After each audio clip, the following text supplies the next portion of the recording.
បាទខ្ញុំបានសូមផ្ញើបទចម្រៀងជូនបងប្អូនមិត្តភក្តិបាទពីទីនឹកលឹកបាទបែកគ្នាយូរបាទព្រោះចរវល់ឥឡូវទៅនេះបាទជ្រៀងលេងបាទសប្បាយៗអរគ្នាឥឡូវផ្ញើជូនបងប្អូនមិត្តភក្តិអរគ្នាបាទពីការកត់ឆ្កងបាទសូមអធិស្ឋានបាទសូមរីករាយជាមួយខ្ញុំបានតាមរយៈបទចម្រៀងដូចតទៅបាទអរគុណច្រើនបាទ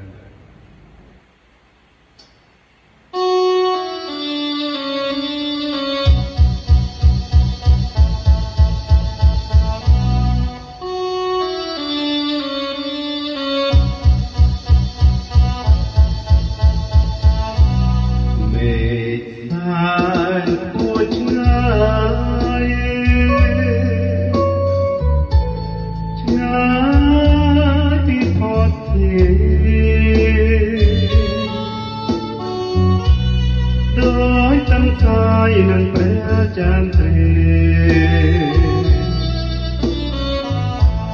ដូចគង់ងារហើយនៅរូបអូ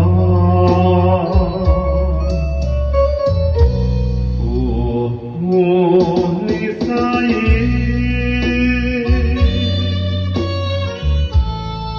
អូធ្នមបីនួនល្អห่วงក្តីប្រាថ្នាដែលរៀបសអូបំណងដែលផងជាគ្រូអរក្តីសង្ឃឹមអរក្តីសង្ឃឹមដូចមេឃស្រទុំដូចមេឃស្រទុំឲ្យខ្ញុំក្រៀមក្រំ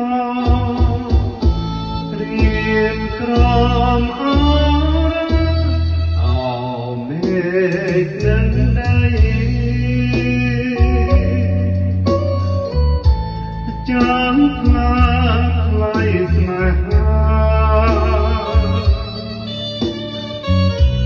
សូមអាណិតអរព្រះស្នាតែប្រាថ្នាទាំងអស់សង